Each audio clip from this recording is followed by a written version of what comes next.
கடலூர் மாவட்டம் காட்டுமன்னார்பேட்டை அருகே பழஞ்சநல்லூர் கிராமத்தில் பரத்ராஜ் என்பவரின் திருமண வரவேற்பு கடந்த 12ஆம் தேதி நடைபெற்றது. இந்த திருமண விழாவில் 200க்கும் மேற்பட்டோர் வந்து உணவருந்தினர். அதில் 70க்கும் மேற்பட்டோர் வயிற்று, வாந்தி, பேதி உள்ளிட்ட உடல் பாகையால் பாதிக்கப்பட்டிருந்தனர். இதன் அடிப்படையில் அருகில் உள்ள காட்டுமன்னார் கோயில் மருத்துவமனையில் அனுமதிக்கப்பட்டனர். அதைத் தொடர்ந்து மேல் சிகிச்சைக்காக சிதம்பரம் அண்ணாமலை பல்கலைக்கழகத்தில் இருக்கக்கூடிய மருத்துவமனையில் அனுமதிக்கப்பட்டனர்.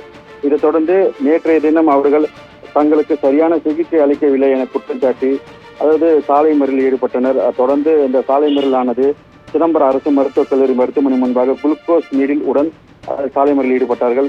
நோயாளிகளுக்கு சிதம்பரம் அடுத்த காட்டுமன்னார் நடைபெற்ற இந்த சம்பவத்தில் சிதம்பரம் வடக்கு பிச்சாவரம் சாலையில் மருத்துவமனை எதிரில் உள்ள குளுக்கோஸ் போராட்டமானது தொடர்ந்து நடைபெற்றது. சாலை மறியலில் ஈடுபட்டவர்கள் உரிய சிகிச்சை அளிக்கவில்லை எனவும் எந்த ஒரு அரசு துறை சார்ந்த அதிகாரிகளும் எங்களை பார்க்கவில்லை எனவும் எதனால் எங்களுக்கு இந்த உணவில் விஷம் கலக்கப்பட்டது எதனால் என குற்றம் சாட்டினர்.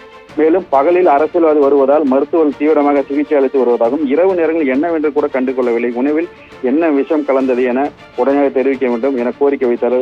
மேலும் அந்த திருமண விழாவில் பெண் வீட்டாரை யாரும் வராத காரணத்தினால் கடைசியாக நடந்த 2 அந்த பந்தியில்தான் இந்த போல் விஷம் கலந்திருக்கிறது. உரிய விசாரணை நடத்த வேண்டும் என்பதே இவர்களின் கோரிக்கையா இருக்கிறது.